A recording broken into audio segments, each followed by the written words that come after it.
Whenever an agenda is pushed in mainstream media, or whenever an agenda becomes audible in society, so it becomes a matter on the public agenda, ask yourself who has vested interest in this agenda.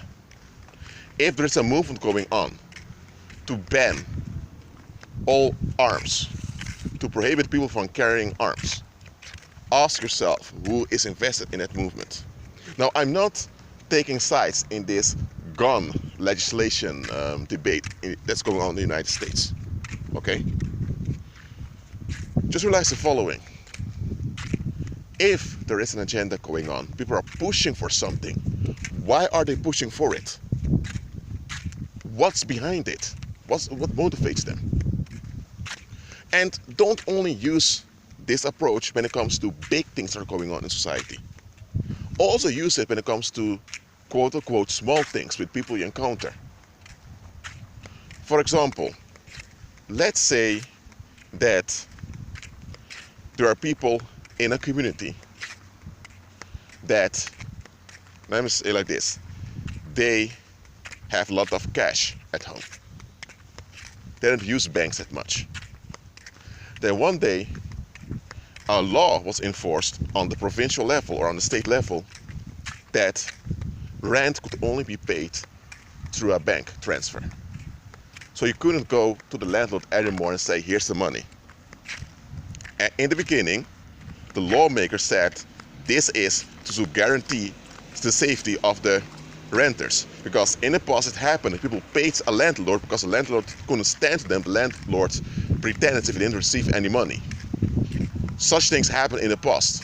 And because the lawmakers didn't want such things to keep happening, they wanted to guarantee the safety and the rights of the renters. They said all rent must be paid through a bank transfer.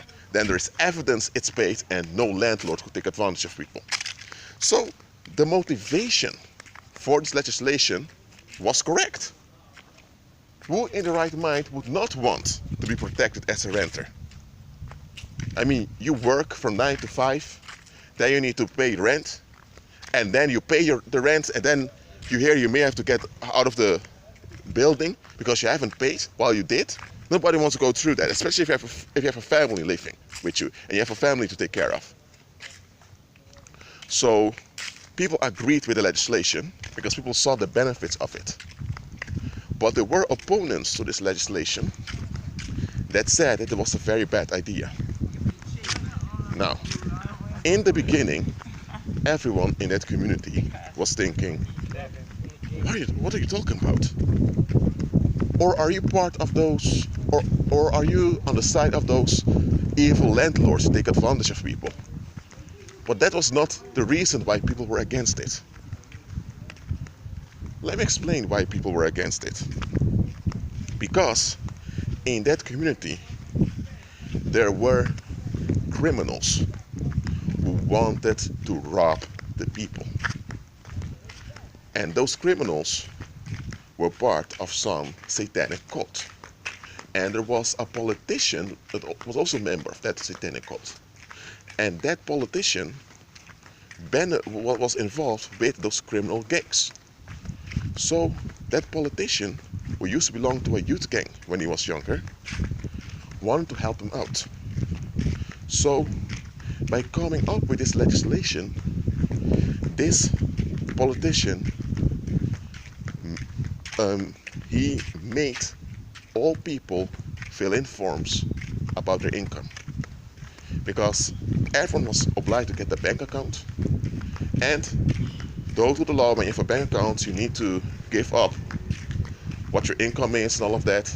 So by doing this, now the government had a better sight on the income that was there in that town, or in that province, or in that place. So after this happened and people began to receive their wages on their bank account, there was a better sight by the authorities how people spend their money. And here it comes. Soon, people had issues at the bank because people realized that money was taken away from them. Now look at this. When the cash was in the houses of those people, it was very hard to rob them because those people would have guns or they would have sticks or whatever, and they hid the money in a specific place in the house where only they knew where it was. So if you were a burglar, not only did you have to break into the place, but you had to search throughout the house to find some of the money. But now that they were obliged to do everything via a bank, now the only thing that the criminals had to do was to infiltrate people that worked at the bank, to open the accounts for them, and to rob them of their finances. So now those criminals could rob people much better than they ever imagined. Within a day, they robbed millions from people without even bringing into one house. And this was all made possible by that legislation, that every rent must be paid with a bank transfer. Now, the motive for the legislation was correct and was beneficial. But what was behind the legislation? There was another agenda behind it. So, that's a parable I gave unto you. Whenever something is going on in society and people are pushing for something, just sit down and think, why is this being pushed?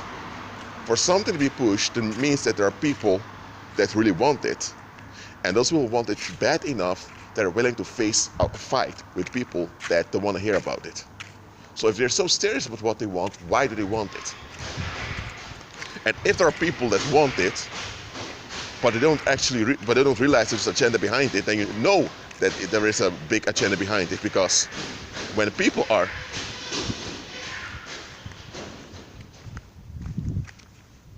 I don't know what's going on there. When people are deceived in supporting an agenda, then you know that there's something that others are not allowed to find out. So when you put things in context, you'll see clearly often what agenda is. The same way, you may have people that may complain about you being lazy often. And you think, why do they complain that I'm lazy so often? But then you look at their lives and you realize that they don't actually do anything. Besides going to the job and coming home, they're not really doing anything. They're not really motivated to look for solutions. But they see you're doing something. You don't work full time, but you're doing something that you enjoy doing. They don't do things they enjoy doing because they make excuses. So by them projecting this laziness onto you and calling you lazy, they want you to be stressed out.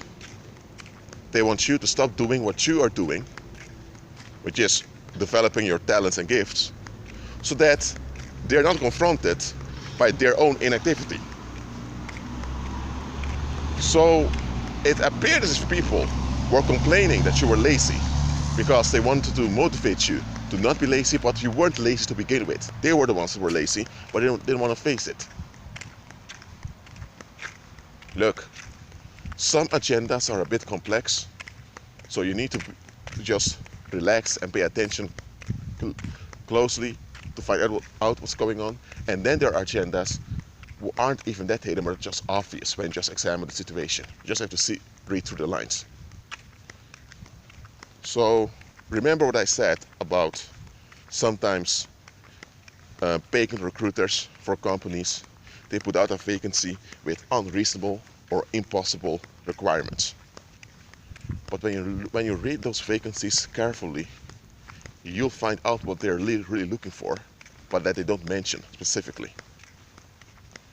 Or if you realize that the vacancy is so inconsistent, then that's a red flag that probably the recruiter is warning people in a covert way that the business is a fake business. And often they reveal this in the way they write the vacancy and the amount of sentence they make. So something about the vacancy has numerology in it or has a reference to the piece in it.